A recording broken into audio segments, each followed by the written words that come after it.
কিবা এটা বেয়া অভ্যাস এৰিব বিচাৰিছে, বিশেষকৈ মই খোৱাৰ লগত জড়িত হৈ থকা কিছুমান অভ্যাস, খাদ্য অভ্যাস, যিবোৰ আপোনালোকে জানে আপোনাৰ শৰীৰৰ কাৰণে বেয়া, এৰিব বিচাৰিছে অথচ আপুনি এৰিব বিচৰা নাই।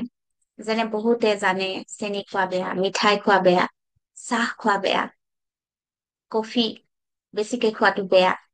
সেই বস্তুবোৰ জানিও আপোনালোকে এৰিব নোৱাৰে। আৰু তেতিয়া আপোনালোকে কি কৰিব, আপোনালোকে এটা টেকনিক ব্যৱহাৰ কৰিব, NLP টেকনিক।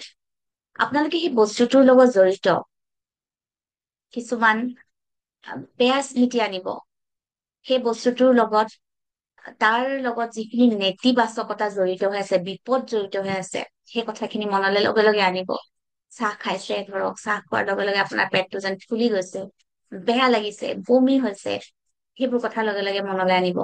আৰু লগে লগে চাহ কাপৰ লগতো আপুনি কিছুমান নেতিবাচক চিন্তা ভিজুৱেলাইজ কৰি তাৰ লগত সাঙুৰি দিব। ধৰক চাহকাপ আপুনি ভাবক যে এইখিনি একদম চাহকাপ ঠাণ্ডা, বেয়া, একদম তিতা তিতা লাগিছে। চাহকাপৰ পানী খিনিও যেন একদম বেয়া লেতেৰা গেলা পানী আপুনি মুখৰ ওচৰত নিছে, আৰু একদম মুখত এটা দুৰ্গন্ধ আহিছে।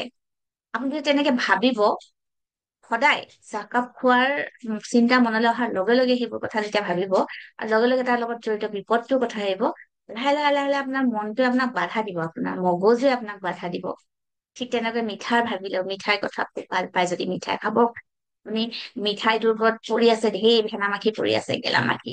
যি বনাইছে মিঠাই, সেই মিঠাই বনোৱা মানুহজনৰ চৰ্দি লাগিছে, নাকেদি হেঙুন ওলাইছে, হেঙুন পেলাইছে, সেইখন হাতেৰে মিঠাই খিনি বনাইছে, এনেধৰণৰ কিছুমান অদ্ভুত কল্পনা, নেতিবাচক বেয়া কল্পনা তাৰ লগত জড়িত।